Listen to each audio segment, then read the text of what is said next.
Hello दोस्तों, welcome back. आप देख रहे हैं कॉफ़ी विद सुमित जैन। दोस्तों, अभी रिसेंटली आपने एक न्यूज़ सुना होगा कि अलीबाबा का जो ओनर है जैक मा, वो पाकिस्तान होकर आया है। और इसकी खबर कहीं भी कवर नहीं हुई, सिर्फ इतना बताया गया कि वो पाकिस्तान जाकर आया है। लेकिन उसने क्या किया वहाँ पर, इसके बारे में कोई खबर नहीं है। तो मेरी जो अंदर की न्यूज़ है या मेरी अपनी जो एनालिसिस कहती है, वो मैं आपके साथ शेयर करूँगा आज। तो एक तो ये बड़ी इंपॉर्टेंट खबर है जो मैं डिस्कस करने वाला हूँ। दूसरा है कि एक हैकिंग हुई है अमेरिका में, जो चाइनीज़ हैकर्स ने करी है, और उनकी जो जितनी इंपॉर्टेंट साइट थी वो सारी की सारी कॉम्प्रोमाइज़ हो गई हैं अमेरिका के अंदर। इसके बारे में बात करूँगा और इंडिया को कैसे इफ़ेक्ट करती है ये इन्फॉर्मेशन। ये दूसरी जो खबर है। तो पहली बात करते हैं कि जैक मा झक मारने के लिए पाकिस्तान क्यों गया था। अब देखिए, पहले वो गया नेपाल, नेपाल से वो चला गया पाकिस्तान, पाकिस्तान से वो गया उज़्बेकिस्तान। और पाकिस्तान के अंदर ये खबर थी कि वो घूमने फिरने गया था, पर्सनल विजिट थी। अब बताइए, एक आतंकी कंट्री जहाँ पर रोज़ धमाके हो रहे हों, जहाँ पर आपस में लोग भिड़े हों एक दूसरे के साथ, आर्मी की वहाँ पे बुरी हालत करी हो, हर रोज़ बंदे मर रहे हों आर्मी के, हर रोज़ गवर्नमेंट को स्टेटमेंट देनी पड़े कि जी हमारे इतने बंदे मर गए, हमने उग्रवादी इतने मार दिए। अब सोच के देखिए, वहाँ पर वो घूमने फिरने के लिए पर्सनल विजिट के लिए गया था, और 7-8 अपने साथ में बिजनेसमैन को भी लेके गया था। दोस्तों, ये अलीबाबा का मालिक वही है जो 1 साल से अंडरग्राउंड था, अपने कंट्री छोड़कर भाग गया था क्योंकि इसकी हालत गवर्नमेंट ने ख़राब कर दी थी। इसकी जो कंपनी है उसको तोड़ के उन्होंने छोटे छोटे पीस कर दिए। अब पहले आप समझिए कि इसका ये किया क्यों था जैक मा के साथ। Jack Ma had become too powerful in China. आप देखिए, यहाँ पर जितना भी ऑनलाइन है बिजनेस होता है, वो जैक मा के कंट्रोल में था। इंटरनेशनल बिजनेस इसके कंट्रोल में था। और जो ई कॉमर्स है, जो आजकल जैसे हमारे इंडिया में फ्लिपकार्ट है, अमेज़न है, वैसे यहाँ पर इसने पूरी पकड़ बना ली थी ऑनलाइन बिजनेस के ऊपर। लास्टली इसने जो पैसा था, ऑनलाइन जो ट्रांजैक्शंस होती हैं, उसके ऊपर पूरी पकड़ थी। सॉरी, एक चीज़ और रहेगी, सोशल मीडिया। जो सोशल मीडिया वीचैट है, वो भी अलीबाबा का है। अब ये अलीबाबा का इतना बड़ा कंट्रोल हो गया था यहाँ पर कि गवर्नमेंट को इससे डर लगने लग गया था। और इसके पर काटने के लिए इसका पहले आईपीओ रोका गया, उसके बाद इसको बाहर निकालना पड़ा कंट्री से छोड़कर, और उसकी जो कंपनी है उसके छोटे छोटे टुकड़े करके उसका साइज़ बहुत कम कर दिया इन्होंने। इसकी जो कंट्रोल है उसके ऊपर इन्होंने अपने बंदे बैठा दिए गवर्नमेंट ने, ताकि इसको चेक में रखा जाए। अब अलीबाबा का जो था, क्योंकि इसके पर कट गए थे, तो ये कोई भी हरकतें नहीं कर रहा था, जबकि ये चेयरमैन की सीट से नीचे उतर चुका है, लेकिन फिर भी नाम तो है इसका।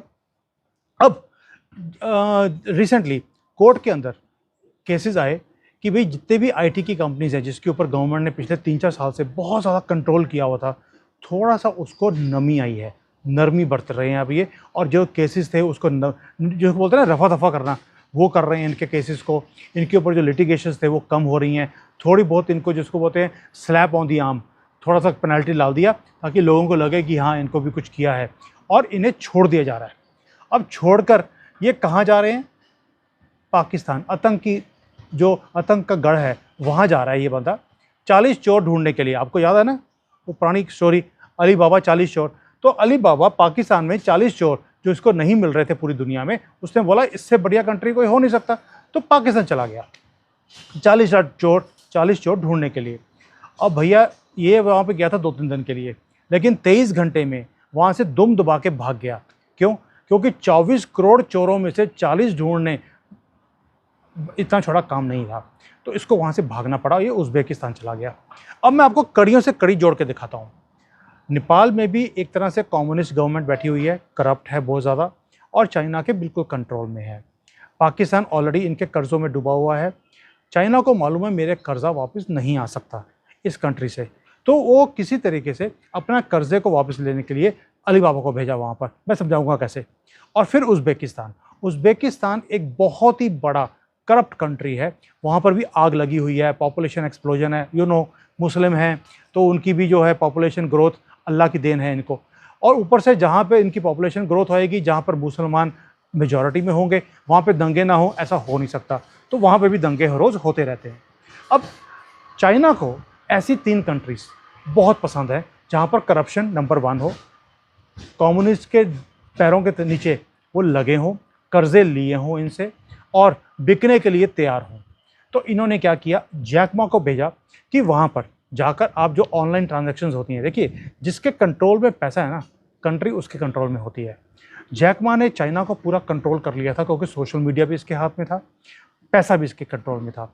अब चाइनीज़ गवर्नमेंट ने, मेरा अपना अनुमान है, इसको भेजा गया है पाकिस्तान में कि तुम वहाँ जाकर ऑनलाइन जो ट्रांजैक्शंस होती हैं इसका कंट्रोल अपने हाथ में ले लो, इनको पूरी नुहा दो और अपने कंट्रोल में पैसा ले लो, ताकि कल को अगर पाकिस्तान, डूबना तो है ही है उसने, क्योंकि उसकी आबाद होने की कोई हरकतें ही नहीं है, हमें सबको पता है।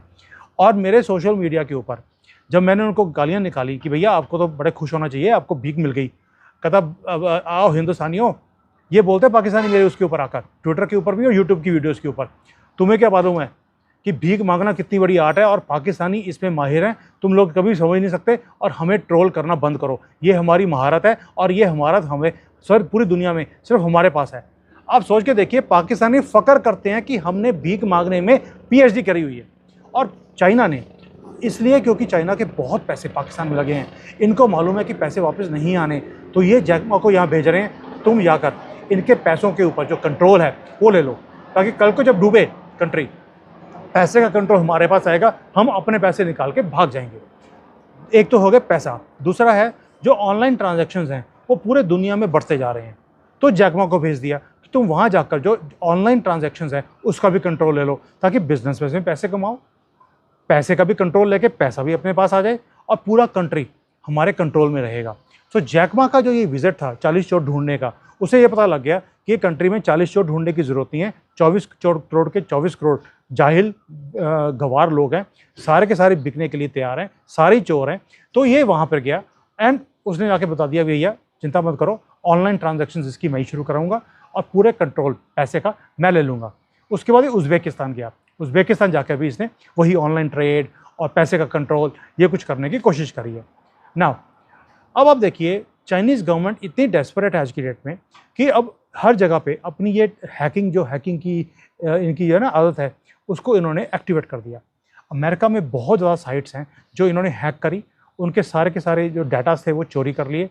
अब आप सोचिए, इन्होंने अमेरिका में किया इम्पॉर्टेंट नहीं है, इम्पॉर्टेंट ये है कि अगर ये अमेरिका जैसी कंट्री जहाँ पर इतने नॉर्म्स हैं और माइक्रोसॉफ्ट के जो सर्वर्स थे वहाँ पर इन्होंने चोरी करी है, वहाँ पर हैकिंग करी है, इंडिया कहाँ पर खड़ा है जहाँ पर अभी तक हमारे जो एंटी हैकिंग के रूल्स हैं या लॉज हैं या कंट्रोल्स हैं अभी एग्जिस्टेंट ही नहीं है। इंडिया काम कर रहा है उसके ऊपर, लेकिन फिर भी थोड़ा सा रिलैक्स्ड हैं। और चाइना वहाँ पर इतना कुछ कर रहा है, इंडिया में क्या कुछ कर रहा होगा। हमारे डाटा आपको मालूम है, एम्स के डाटा चोरी हो गए, फिर वेस्ट बंगाल क्योंकि है ही कम्युनिस्ट वहाँ पर लोग, तो वहाँ पर डाटा चोरी करवाया गया। मेरी अपनी ये वो है सोच कहती है कि वेस्ट बंगाल वालों ने अपना डाटा चोरी करके इनको दिया है, क्योंकि ये R&D कर रहे हैं डाटा की। सो आप देखिए, इंडिया को भी सतर्क रहना चाहिए कि अगर ये अमेरिका में अटैक कर सकते हैं तो ये इंडिया में भी कर सकते हैं, और करा भी है। हमारा जैसे ग्रिड था बॉम्बे का, महाराष्ट्र का, वो फेल हो गया था, कुछ घंटे के लिए पूरे एरिया में बिजली चली गई थी। फिर बॉर्डर एरियाज़ में भी इन्होंने हैकिंग करने की कोशिश करी, आर्मी ने पकड़ लिया वहाँ पर, बिकॉज देवर इंटेलिजेंट इनफ। और ये इनका वो जो बिड था कि वहाँ पर भी बिजली बंद कर दें, क्योंकि हर चीज़ ऑनलाइन आज की डेट में, वो इन्होंने फॉइल कर दिया था इंडियन आर्मी ने।